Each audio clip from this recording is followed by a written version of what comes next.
60,000 की सैलरी और 70 करोड़ का होटल, मामूली आमदनी लेकिन राजसी ठाट बाट की जिंदगी। पैसे इतने कि गिनते गिनते पूरी एजेंसी थक जाए। फ्लैट, जमीन, होटल, मॉल, वॉल्वो बस, इतना बड़ा काला साम्राज्य, और वो भी एक ARTO का। जिस 70 करोड़ का होटल, 16 करोड़ का शॉपिंग कॉम्प्लेक्स, 9 करोड़ की लग्जरी वोल्वो बसें, एयरपोर्ट के पास 35 बीघा जमीन, दिल्ली से वाराणसी तक अकूत प्रॉपर्टी,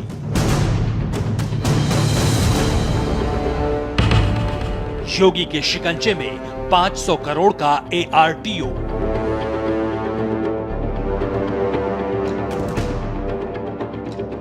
चौंकिए मत, अभी तो ये शुरुआत भर है।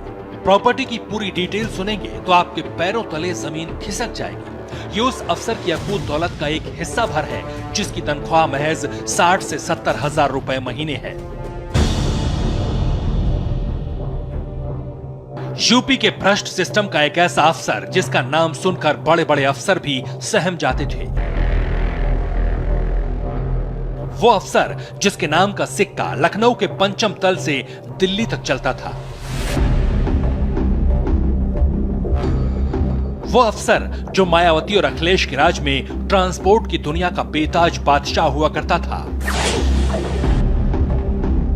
काली कमाई के इस कुबेर पर जब योगी की पुलिस ने हाथ डाला तो ब्लैक मनी के एक ऐसे रैकेट का खुलासा हुआ जिसके तार सड़क से लेकर लखनऊ के उस पंचम तल तक जुड़ने लगे जहां से पूरे यूपी की हुकूमत चलती है।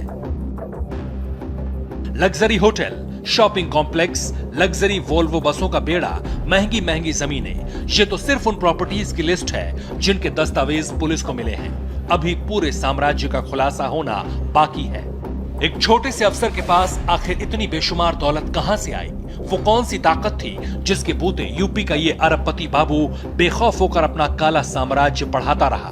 इस अफसर की पूरी कहानी बताएं, इससे पहले देखिए आखिर कैसे ये बड़ी मछली योगी सरकार के शिकंजे में फंसी। जिला चंदौली, उत्तर प्रदेश। जिला चंदौली यूपी का वो इलाका जो कभी कभी ही सुर्खियों में आता है। यूपी में एक पेट्रोलिंग टीम उस वक्त हाईवे पर निकली और पुलिस को यह पता लगा कि ट्रकों की लंबी लाइन की वजह से हाईवे पर जाम लग गया है। जिसके बाद ये जानकारी मिली कि एक कांस्टेबल खुलेआम ट्रकों से अवैध वसूली कर रहा है, जिसके बाद पुलिस ने इस मामले की तफ्तीश शुरू की जो सीधा सीधा RS यादव नाम के इस भ्रष्ट अफसर की काली कमाई तक जा पहुंची।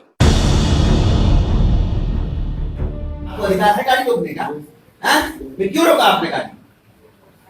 कोई नहीं अगर मैं यहाँ से जाऊँ और चौराहे पे मुझे कोई पुलिस वाला न मिले तो मैं क्या करूँगा कि मैं पुलिस वाला बंद करके वसूली करने लगूंगा? थाना नहीं है, उस थाने का कोतवाल नहीं है, इंस्पेक्टर नहीं है, टिकट नहीं है, 100 की गाड़ी नहीं चल रही है। पुलिस स्टेशन में खड़े इस कांस्टेबल को देखकर क्या आप अंदाजा लगा सकते हैं कि ये शख्स महीने में करोड़ों रुपए की वसूली करता होगा? आईडी है? आईडी नहीं है। नेम प्लेट है? नहीं, यहाँ लगी है नेम प्लेट। तो जब नेम प्लेट नहीं लगी, हमारी लगी है। सब लोग जानते हैं कि मैं त्रिपुरारी पांडे, है ना? तो तुम्हारा क्या प्रमाण है? नाम शिव बहादुर यादव, RS यादव की टीम की एक अहम कड़ी। वो कांस्टेबल जो सड़क पर निकलता था तो हाईवे पर ट्रकों की लंबी लंबी कतारें लग जाती थी। भ्रष्ट अफसर के इस साम्राज्य में एक और किरदार है, नाम है महेंद्र मौर्य। महेंद्र RS यादव का प्राइवेट ड्राइवर है। जांच हुई तो पता चला कि गाड़ी चलाने वाले इसी शख्स के नाम से वाराणसी में 70 करोड़ का होटल है। ARTO का पूरा काला साम्राज्य इन्हीं 2 लोगों के भरोसे चलता था, लेकिन यही लोग RS यादव के पतन के कारण भी बन गए। गुरुवार को Chandauli CO city Tripurari Pandey highway से गुजर रहे थे। ARTO की गाड़ी लेकर सिपाही शिव बहादुर यादव ट्रकों से अवैध वसूली कर रहा था। पूछताछ हुई तो कांस्टेबल ने बताया कि वो ARTO के कहने पर ही ट्रकों से पैसे वसूल रहा है। बस इतने छोटे से खुलासे भर से ARTO RS यादव का पूरा काला चिट्ठा खुल गया। दरअसल पुलिस के सख्त तेवर के बाद ये कांस्टेबल टूट गया और खुद ब खुद अपने आका के सीक्रेट राज उगलने लगा। कैसे ARTO साहब का सिस्टम चलता है पूरा बताइए। एंट्री के नाम पर से चलता है। हाँ। ओवरलोड गाड़ियों से एंट्री ले जाती है 3000 लगभग एक गाड़ी से। और ये जो एक सिस्टम होता है, एक लिस्ट मिलाई जाती है गाड़ी है या नहीं है। जो गाड़ी होती है ओवरलोड सर वो छोड़ दी जाती है, जो नहीं रहती वो बंद कर दी जाती है। ये ARTO साहब जिले में कब से? ये सब बरसों से हैं सर, यहाँ कई सालों से हैं। आरएस यादव ने सोचा भी नहीं था कि जिसने 2 दशक में इतना बड़ा साम्राज्य खड़ा किया वो नई सरकार आते ही रेत के महल की तरह भरभरा कर गिर जाएगा। कांस्टेबल पर शिकंजा कसने के बाद आरएस यादव भागा भागा लखनऊ गया।